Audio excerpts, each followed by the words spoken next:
What's up, everybody? So this is going to be a long-winded ramble, more than likely. I want to be talking about codices for this ninth edition of 40k, just in general. I kind of touched upon the Space Marine one and my thoughts there that they talked about, and I'll do that a little bit again. It's not going to be verbatim, but still, I think it's a good thing. I'm looking forward to it. I think they're doing good stuff with that for sure. Anyways, with that said, I want to talk about this codices and ninth edition in general, as well as lieutenants. Gotta talk lieutenants when you talk on 40k. And I thought I'd kick things off with an Indominus shipment update, just because I found it funny. Not that anybody cares when I'm getting my box, but the one thing I will say, as I said yet before, I was going to say yet again, but this is the yet again part. So before, as I mentioned, I'm saying it here yet again. I don't know GW's strategy for doing shipments from a pre-order like this. Other companies such as Blizzard and Bungie, when I've ordered pre-order stuff that coincided with the release of a product that was, a big like game release or whatever, I remember specifically with those companies, I would get this shipment pretty much right around that launch time. Maybe a day earlier, maybe a day later. But right there. And that was cool. I've had it with GW where I've also received their product right at launch time or a day or so earlier. I believe Dark Vengeance, I got like a day early. I've also had it like this where I'm getting it basically the week after. But I don't know their strategy for this, because some people have gotten it early, some people are waiting like myself. So if anybody does have any notion of idea, aside from it's just random, feel free to share it. But anyways, I thought it was kind of interesting because when I get tracking numbers that actually either work or are easy enough to track, I like to track stuff. I like to see how it navigates down to where I am or wherever I might be, right? So I'm weird, but I just like that. So with that said, I decided to track it this Sunday morning, and it's literally like an hour and 45 minutes away, despite the fact that it still says it is going to arrive or scheduled to arrive Friday the 31st. Now, from what I can recall, back when I actually mattered to track shipping times in an old job I had, this is kind of like a worst case shipment date, and then it gets refined as it gets set up for actual shipping, not just being taken to a hub, but when it's actually time to ship it, then it gets updated. So that might still be what's going on. But I just find it kind of interesting. Theoretically, it doesn't work this way, right? But I could theoretically drive up there and get it and drive back within the same day with plenty of time to spare for the day. So I thought that was kind of funny. Anyways, that should mean not the 31st, but sooner, which is always good. Sooner is always good, right? Anyways, with that said, meat and potatoes of this ramble, this long-winded ramble. Codex. We know the Necrons and Space Marines are going to be the first codices for this ninth edition, as I'm just calling it. Makes total sense. They were the contents of the Indominus box, which launched the whole new edition of 40k. So it totally makes sense. And as I mentioned, everything in the Imperium that is a Star Taste that is not Grey Knights, right? Because Grey Knights are still very different war gear and setup wise, so they're still going to have their own codex. But everything else, Star Taste wise, in the Imperium is making use of the Space Marine Codex. It's quite literally the Codex of Star Taste. It's going to be the core book for all of that Space Marine stuff. Now, what that means is we have the supplements / expansion stuff for the Space Marine Codex stuff that we already, right? We have White Scars, Imperial Fists, Iron Hands, Ultramarines, Salamanders, and Raven Guard all have supplement book, with the Crimson Fist being a part of the Imperial Fist supplement book. And then Black Templars are in Faith and Fury Psychic Awakening. Which is why I think they chose the verbiage of saying that these expansions, that they're calling those things, they use that verbiage of expansion, because technically Faith and Fury isn't a supplement book. But anyways, my point is all those are still usable. They're not rendered obsolete. So that's cool. And then Dark Angels, Blood Angels, Space Wolves, and Death Watch are going to be getting supplement books to use alongside the core Space Marine book to further basically give us the feel and units and special stuff that we've come to expect from them having their own codices for years. which is fine. I'm okay with this. I like this. I think this is a good direction to go as long as they, you know, carry it out properly and it's their poster child. So I definitely think they will. So all I'll say that is kind of a rehash of what I said before is use caution. Just because the core Space Marine Codex is going to be literally the core book for all of that, doesn't necessarily mean that Dark Angels are now getting Centurion squads. They may be getting access to it. I don't know. It's entirely plausible. I'm sure they will talk more about this as they kind of build up towards pre-order time for it. So they may answer that question for us relatively soon, or we may have to wait and get the book ourselves to see. But until we have 100% understanding, whether it's having the Codex in hand or they mention something in a Warhammer community article, I would hold off on buying things you're currently restricted from taking. Because restrictions can still very much be a part of these supplement books, and that's totally okay and it makes sense. Just because it's in a codex doesn't mean you can take it, right? Black Templars have known this for many editions now because they still have no librarians in their lore and in their chapter. They did not do the librarian thing at all. And just because they're part of the core Space Marine Codex, which has librarians in it and has had librarians in it, doesn't mean they can take librarians, right? So, same logic. Anyways, we'll see what restrictions they're in may be as we get more information. So just wait until you know is what I'm saying. But I think this is a good position to be in for Astarte stuff, because if they are putting their faith back into supplement books and taking them seriously again, we are in, I think, as good a position as we'll ever be in for getting a whole new supplement book. Now, obviously, we're getting new ones because we're getting Dark Angels, Space Wolves, Blood Angels, and Death Watch are getting their books. But what I mean is, back in 6th, when they started talking supplements, and then back in 8th, when we got supplements again, I say back, literally an edition ago, there's always been little hubbubs on the interwebs about, hey, maybe something for the Blood Ravens, huh? They used to have a decal sheet from Forge World, which should come back. It's not back, but it should. I think it should anyway. And they still have their character series Gabriel Angelos miniature for 40k available. But that's always been it. Very minuscule stuff for the Blood Ravens. I think one old white dwarf has a warlord trait table that may or may not be even usable anymore.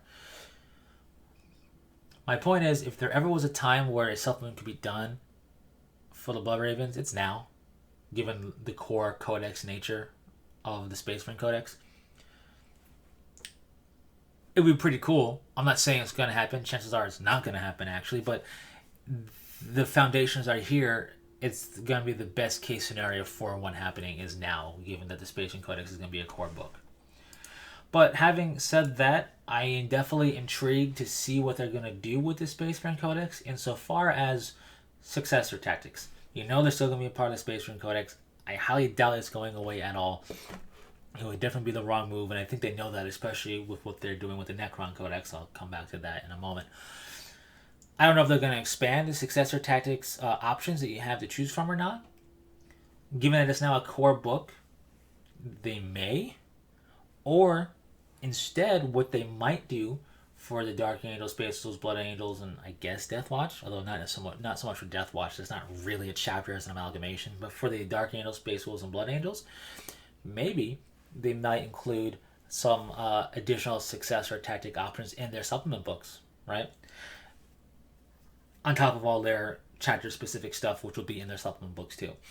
I'm guessing. It would be cool. Who knows? But my point is, sky's the limit, so we'll see what happens. I'm definitely intrigued. But I definitely feel successor tactics are still a thing because the Necron Codex mentioned, of course, Dynastic Codes. We're getting rules for the Zarkon Dynasty that has been the brass-armored kind of poster child of Necrons up until now for this new edition and the new Codex and Indominus. So, of course, we're going to get rules for that dynasty alongside the other Dynastic Codes. But they're also saying rules for custom dynasties. That sounds like, to me, successor tactics concept bleeding forth in the other codices. Much like how chapter tactics eventually got disseminated amongst the other codices as well, Dynastic Codes, Tau Sept Tenets, Regimental Doctrines, etc. It looks like they are going to finally be bringing it into the Codex proper. Now, Psychic Awakening the Greater Good has rules for creating your own step tenets, regimental doctrines, and cult creeds for the Tau, Astral Militarum, and Gene Stealer cults. So it gave rules for doing that in that book. I don't exactly know how it gave those rules for you to do it, because I don't own that book, because I had no need to. So it's not like this is wholly new, though, is what I'm saying. But as far as being part of a codex, yeah, we're finally seeing it bleed over. And that's really cool. So I'm really curious to see what the custom Dynastic Code stuff is going to be like, because that would be pretty sweet to see. I'm almost certain there's going to be stuff to represent the Thok dynasty properly and things like that. But I'm still a Mephrit dynasty guy at heart, but it's just cool to see custom Dynastic Codes. I'm definitely intrigued to see what that'll be like once the Codex is out. This means we could see it bleed over in other codices. I mean, Gene Stealer cults, Astral Militarum, and Tau had rules in the Psychic Awakening book for doing this same thing. So we're probably going to see it definitely bleed over there for sure. Eldar, again, it could bleed over, and so on. But on top of that, I think if GW is going to be serious again about supplements, like they kind of were in like the end of 5th toward into 6th edition time period, well, really a 6th edition time period thing, they got kind of serious about supplements. If they're going to get serious again, then we'll see hopefully supplements for Xenos forces, maybe even Chaos, like we saw before. Tau Codex is a prime candidate for a supplement book or two. Just like before when they had the Farsight Enclave supplement book, it can definitely happen again. Would definitely be fitting for it to happen again with their Codex. So, who knows? Maybe we'll see that. Maybe the Eldar will get the core book treatment like Space Marines got. That's far-fetched and maybe will displease people, but I think, honestly, it'd be kind of interesting. I think if they have just Eldari as a core book, 4 Craft Worlds, Harlequins, and then you can throw stuff like Exodites and even Corsairs into there and have 4 supplement books to come out alongside a new core Eldar Codex would be cool. I don't know how it would work with Dark Eldar. I think Dark Eldar should remain their own separate codex. But having a supplement concept like that, I think could potentially work. And the reason I say that is I always found it a bit odd that the Eldar Codex has been for a few years now referred to as Codex Craft Worlds, right? So what if the Eldari get a core codex and then you have supplement Craft Worlds, supplement Exodite, supplement Harlequins, and so on? I think that would be kind of cool. The only thing that brings up questions is the Yanari, if that's still going to be a way to play. I don't know. I don't know how many people play that way anyway. But yeah, that is some cool stuff for sure if it happens. Now, I don't know if it's going to happen, but I think if GW is really going to embrace the idea of supplements and perhaps making core books for stuff, we may see that. We may even see it with the Astral Militarum in some degree, although probably just going to add the way, the custom regiment doctrine setup, and that's about it. But who knows, is my point. Chaos will be interesting as well. Will the Death Guard and Thousand Sons retain their own codex stuff, or will it become a core Chaos codex with them becoming supplements? Maybe. And if that does happen, that would actually be pretty cool, because we might finally see stuff for the other Traitor Legions. Again, I don't know, or at least the other Chaos Gods. Again, I don't know. We'll have to wait and see. Just some food for thought to stir the pot and cause conversation or people to get defensive. It's fun either way. But with that said, lieutenants, right? Lieutenants are a thing that started pretty much with the Space Marine Primaris, right? Let's be honest with ourselves. But with that being the case, it's definitely not solely Space Marines anymore. And we saw that with the Royal Warden of the Necrons. The moment I saw the Royal Warden, the moment I'm like, that's a Necron Lieutenant. And that's the moment I realized lieutenants are finally going to get disseminated amongst other forces. And we saw that with the reveal of the Sisters of Battle Palatine. The Palatine,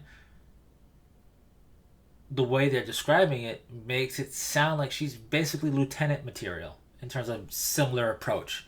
like the Primaris Lieutenants and the Royal Warden. And that's fine. We've had stuff like this in the lore, in novels and the like, for multiple different factions for a while now. And technically, you could say that the Lieutenant didn't start with the Primaris, but that it started with the Tau, with the Cadre Fireblade. It's entirely plausible to say that's really the first Lieutenant. Maybe. I mean, it depends how you look at it, right? So, yeah, I definitely think we're finally going to see it become more than just a space or anything. Not that people were craving it necessarily, but the concept of a unit like that makes so much sense everywhere. It's a thing. It's chain of command concept, you could say, a bit more fleshed out. So totally makes sense, and look forward to seeing what they're going to do for other forces for that.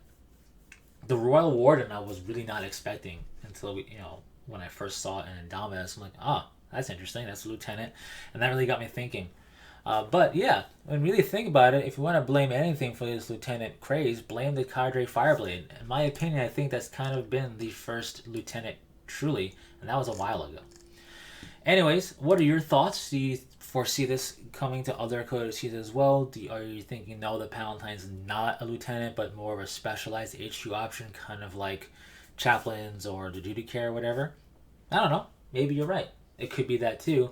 It's just the way it's described, it sounds like serving under, doing, acting like this. It's the same way they describe the Royal Warden, which is very clear lieutenant material. So it seems like the Palatine is lieutenant material. And I'm sure the Cadre Fireblade is lieutenant material still, or currently and will be continued on. So share your thoughts. Anyways, thanks for sticking through this ramble. A little bit long-winded, but I think it was a fun one. Just change is always scary for people. Every time a new codex or a new edition comes out, or for this and other games, everybody always freaks out. Just breathe, relax. This isn't Tomb Kings, meaning we're not losing anything, so don't worry. I miss the Tomb Kings. Anyway, that's it. So share your thoughts. Thanks for sticking through it, and until next time, take it easy.